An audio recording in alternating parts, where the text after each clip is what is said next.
अलीगढ़ की कहानी है ये। अलीगढ़ में एक परिवार रहा करता था। इस परिवार की एक बिटिया थी जिसकी उम्र थी 17 साल, यानी अभी नाबालिग थी, 18 साल की हुई नहीं थी। 17 फरवरी 2015 को, 17 फेब 2015 को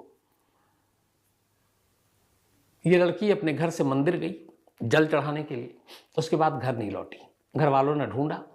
अगले दिन 18 फरवरी 2015 को घर वालों ने जाकर पुलिस में अपनी बेटी की गुमशुदगी की रिपोर्ट लिखा दी कि उनकी बेटी वहां गई है और शायद किसी ने किडनैप कर लिया है। तो 18 फरवरी को ये गुमशुदगी की रिपोर्ट लिखा दी गई। इसी बीच में पुलिस ढूंढती रही। 18 फरवरी से फरवरी का महीना गुजर गया, मार्च आ गया, लगभग महीने भर बाद 24 मार्च 2015 अलीगढ़ से दूर आगरा के करीब एक लड़की की लाश मिलती है। इधर उधर से पता किया जाता है कि कोई मिसिंग तो नहीं है। तो पता चला कि हाँ, अलीगढ़ से एक लड़की मिसिंग है। तो वहां की पुलिस कांटेक्ट करती है आगरा की। यहां पे फिर लाश मिलती है, तो यहां एक गुमशुदगी की रिपोर्ट थी। अलीगढ़ की पुलिस उस लड़की जो 17 साल की थी, जो गायब हुई थी, उसके माँ बाप को लेकर आगरा पहुंचते हैं और उस लाश को दिखाते हैं। लाश को देखते ही माँ बाप पहचान लेते हैं, कहते हैं हाँ, ये उनकी बेटी है। इसके बाद कानूनी कार्रवाई के बाद लाश माँ बाप के सुपुर्द कर दी जाती है। वो आते हैं, उसका अंतिम संस्कार कर देते हैं। ये बात है 24 मार्च 2015 की। अब 24 मार्च को लाश मिलने और अंतिम संस्कार के बाद 6 अप्रैल को, 6 अप्रैल मतलब एक हफ्ते के बाद, घर वाले जिन्होंने अब तक अपनी बेटी की गुमशुदगी की रिपोर्ट लिखाई थी, अब तो एक तो पुलिस ने उस गुमशुदगी के साथ साथ, किडनैपिंग के साथ साथ उसमें मर्डर 302 भी जोड़ दिया। अब उन्होंने पहली बार, अभी तक उन्होंने नामालूम लोगों के खिलाफ अपनी बेटी की गुमशुदगी की रिपोर्ट लिखाई थी। अब 6 अप्रैल 2015 को घर वालों ने पहली बार एक नाम लिखाया, नाम विष्णु। उन्होंने कहा कि उनकी बेटी को किडनैप करके भगा ले जाने और फिर उसका कत्ल करने का जो गुनहगार है वो विष्णु है, और वो पहले से मेरी बेटी पर नज़र रखता था और वही उसको ले गया था। और उन्होंने एक 2 विटनेस खड़ा किया और ये भी बताया कि गुमशुदगी के बाद विष्णु को और उनकी बेटी को एक मेले में साथ देखा गया था आखिरी बार, 17 फरवरी के बाद। तो अब माँ बाप की कंप्लेंट पर पुलिस ने विष्णु का नाम दर्ज किया। चूंकि लड़की की लाश मिल चुकी थी, कत्ल हो चुका था, मुकदमा दर्ज कर विष्णु को गिरफ्तार कर लिया गया। विष्णु की गिरफ्तारी के बाद लगभग, ये बात है अप्रैल में जब गिरफ्तार किया गया, 6 अप्रैल 2015 को। इसके बाद पुलिस ने 25 सितंबर 2015 को अदालत में अपनी चार्जशीट दाखिल कर दी। चार्जशीट में बाकायदा विष्णु को मुख्य आरोपी बनाया, कहा कि उसी ने इस नाबालिग लड़की को किडनैप किया, बहलाया, फुसलाया और फिर उसका कत्ल कर दिया। अब विष्णु जेल में है, चार्जशीट दाखिल हो गई है। जेल में रहने के दौरान 2017 में, मतलब 2 साल हो चुके थे, 11 अप्रैल 2017 को इलाहाबाद हाई कोर्ट ने विष्णु को जमानत दे दी और कहा कि अभी चूंकि चार्जशीट दाखिल हो चुकी है तो इसको जमानत दे दी जाती है, लेकिन इस शर्त पर कि वो बाहर सबूतों और गवाहों के साथ मेल जोल नहीं करेगा, छेड़छाड़ नहीं करेगा। अब वो 2 साल के बाद बाहर तो आ गया, लेकिन इसके बाद अब ट्रायल शुरू हो गया। जैसे ही ट्रायल शुरू हुआ तो नाबालिग लड़की के घर वालों ने अदालत में एक अर्जी दी और कहा कि चूंकि मुख्य आरोपी विष्णु इस वक्त जमानत पे बाहर है, ट्रायल शुरू हो चुका है, वो कुछ भी कर सकता है, धमकी दे सकता है, हम लोगों को ही मार सकता है, इसलिए उसकी जमानत अर्जी खारिज की जाए। अदालत हुक्म दे देती है। विष्णु की जमानत जो थी उसके बाद वो निरस्त खारिज हो गई और उसे वापस कहा गया जेल पहुंचो। वापस विष्णु जेल पहुंच जाता है 2019 में। कुछ ही वक्त बाहर रहा वो। अब जेल आने के बाद वो अंदर है, ट्रायल शुरू हो चुका है, मुकदमे की कार्रवाई चल रही है निचली अदालत में। इसी दौरान अचानक कहानी में एक नया मोड़ आता है। अलीगढ़ से दूर हाथरस में एक कथावाचक, जो वृंदावन के, वो कथावाचक पहुंचते हैं। अलीगढ़ के गांव में किसी एक जजमान ने उनको बुलाया था और कहा कि यहां पे आप आकर कथा सुनाएं। तो अब ये कथावाचक जो हैं अपने भगवतचार्य जी, ये वहां पहुंच जाते हैं और एक घर में कथा सुना रहे हैं। ये बात है हाथरस की। अलीगढ़ और हाथरस ज्यादा दूर नहीं है। कथा सुनाने के दौरान बहुत सारे लोग कथा सुन रहे थे। अचानक उसी भीड़ में उन्हें एक महिला नजर आती है। ये बात अभी की है, 4 दिन पुरानी, सिर्फ 2022 दिसंबर। अब वो एक महिला, वो भी कथा सुन रही है। अब भगवताचार्य जी कथा सुना रहे हैं, उनकी नजरें उस महिला से मिली। 2-4 बार उन्होंने देखा कथा सुनाते सुनाते। अचानक उन्हें लगा कि इस महिला को मैंने कहीं देखा है। अब वो जहन पे, दिमाग पे जोर डालने लगे, पर याद नहीं आ रहा कहाँ देखा कहाँ देखा। इसी दौरान वो अपना कथा सुनाने के बाद कथा खत्म होती, लोग मिलजुल रहे हैं, वो अपना मोबाइल उठाते हैं और फिर बाकी लोगों के पिक्चर लेते हुए मोबाइल में उस महिला की भी एक तस्वीर ले लेते हैं। बट उसे ये नहीं लगता कि वो उसकी तस्वीर ही सिर्फ ले रहे हैं, पहले इधर उधर अपने बाकी जजमान की लेते हैं, फिर अचानक उस महिला की कुछ और लोगों के साथ पिक्चर ले लेते हैं। पिक्चर लेने के बाद अब ये कथा खत्म, सब लोग चले गए। तब उन्होंने पूछा, जिन्होंने उन्हें घर बुलाया, कि महिला यहाँ बैठी थी वो कौन है। तो अब इतने लोगों में उसने भी बताया कि कौन सी। तब उन्होंने मोबाइल में वो फोटो निकाली, उन्होंने कहा ये। उसने कहा कि ये हमारे घर के बिल्कुल बराबर में रहती है और इसकी शादी हो चुकी है, 2 बच्चे हैं। तो उन्होंने कहा कब से यहाँ रहती है। तो उसने कहा कि करीब 5, 6 या 7 साल होंगे जब से वो यहाँ आई है ब्याह कर। उन्होंने कहा और इसकी कोई जानकारी। उन्होंने कहा नहीं, उससे पहले हम लोग तो जानते नहीं, लेकिन अच्छे मिजाज की है, 2 बच्चे हैं, पति पत्नी है और ये दोनों बच्चे खुश रहते हैं। उन्होंने कहा ठीक। अब वो वहाँ से निकलते हैं। अब इन भगवताचार्य जी की कहानी ये है कि ये जगह जगह कथा सुनाते हैं, अलग अलग गाँव में जाते हैं। इत्तेफाक से अलीगढ़ के उस गांव में भी इन्होंने कई बार कथा सुनाई, बहुत सारे लोगों को वहां जानते थे। और जब उस नाबालिग लड़की की गुमशुदगी की खबर आई और फिर उसकी लाश की खबर आई तो ये उन तक भी पहुंची।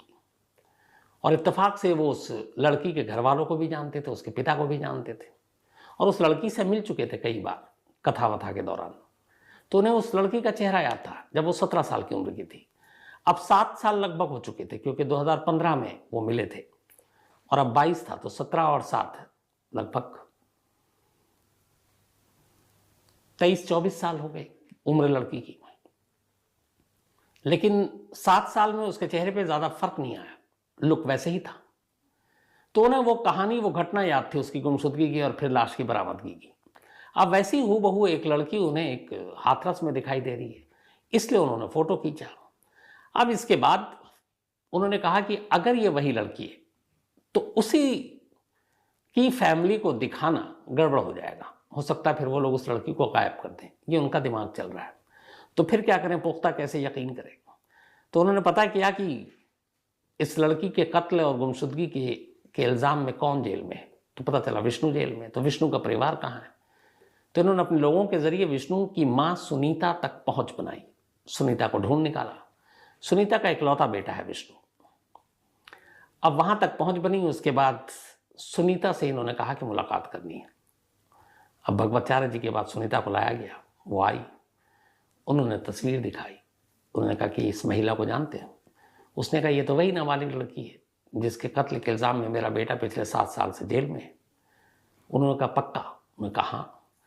अब भगवताचार्य जी ने अपने लोगों के जरिए उस हाथरस के उस परिवार की पूरी कुंडली निकाली, तो पता चला कि टाइम बिल्कुल मिल रहा है।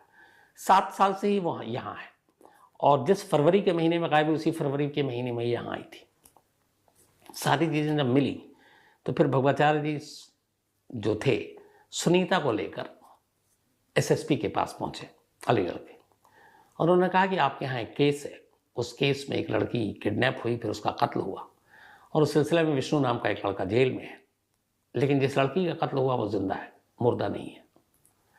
अब एसएसपी साहब का भी सर घूम गया कि ये क्या कहानी है। फिर उन्होंने तस्वीर दिखाई, फिर उन्होंने पता बताया। अब पुलिस ने यहाँ से अच्छा काम ये किया कि एक टीम तैयार की और कहा कि खामोशी से जाकर पहले चेक करो कि वही लड़की है, क्योंकि किसी और को परेशान करना ठीक नहीं है। अब पुलिस की टीम लगी रही, वहां जाकर पूरी कुंडली खंगाली, पूरे मोहल्ले से बात की। अब ऑफिशियल हो रही है। सारी जानकारी जब निकाली गई तो पता चला कि हाँ ये वही नाबालिग लड़की है जो यहाँ पर शादी करके 2 बच्चे हो चुके हैं और बहुत खुशी खुशी रह रही है। जब ये कंफर्म हो गया फिर एक रोज पुलिस की टीम घर पहुंचती है लड़की के हाथरस में, उसे अपने साथ लेती है और वापस थाने आती है। थाने आने के बाद अब उससे पूछती है, वो कबूल कर लेती है कि वही वो नाबालिग लड़की है जिसका कत्ल हुआ और जिसके इल्ज़ाम में विष्णु अंदर है। इसके बाद पुलिस 164 के तहत उसका बयान दर्ज करती है, अदालत से परमिशन मांगती है कि उसका डीएनए कराना है, क्योंकि ऑलरेडी कत्ल हो चुका है। तो अगर ये कोई और हुई, क्योंकि इस दुनिया में हम शक्ल की भी कमी नहीं है, तो फिर मामला उलझ जाएगा, तो डीएनए से पुख्ता हो जाएगा कि ये वही है। तो डीएनए की इजाज़त मांग ली है, लड़की का बयान ले लिया है, और अब पुलिस शुरुआती इंक्वायरी के बाद कोर्ट में अपनी रिपोर्ट देगी। अगर ये वही लड़की है तो जाहिर है कि अब विष्णु की रिहाई तय है, वो बाहर आएगा। हालांकि 7 साल जो उसने काटे उसकी भरपाई कौन करेगा ये नहीं मालूम। लेकिन इन सब के बाद अब ये हुआ कि एक बेगुनाह बाहर निकल रहा, उसकी माँ को खुशी है। एक लड़की जो खुद जिंदा थी, अपने आप को मुर्दा बनाया, उसका सच सामने आया। लेकिन 7 साल पहले मार्च के महीने में आगरा के पास जिस लड़की की लाश मिली और जिस लड़की को उस नाबालिग लड़की के घर वालों ने अपनी बेटी माना, वो कौन थी?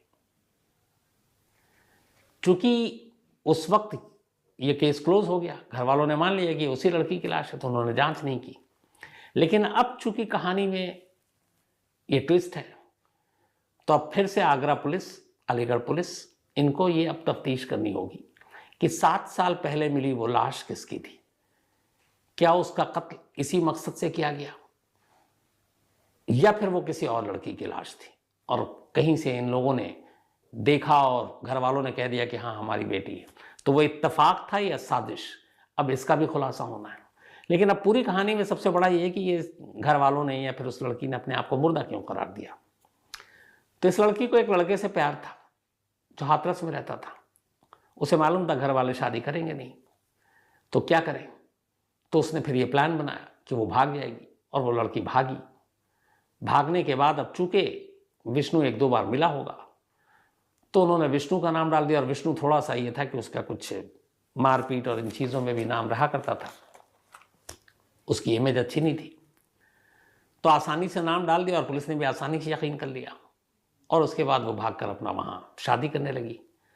बाद में उसके घर वालों को भी पता चल चुका था कि वो शादी कर चुकी, 2 बच्चे हैं, उन्होंने भी समझौता कर लिया, मान लिया, लेकिन सच नहीं बताया पुलिस को। और इस चक्कर में एक बेगुनाह जेल में अंदर रहा 7 साल तक। तो अब पुलिस ये पता करने की कोशिश कर रही है उस नाबालिग लड़की और उसके पति से कि जो लाश मिली है उस लाश की कहानी क्या है, उसका इन दोनों से कोई कनेक्शन तो नहीं, कोई रिश्ता तो नहीं। क्या कहीं ये सिर्फ साजिश भागने तक की थी, या ये दोनों कत्ल के भी आरोपी हैं।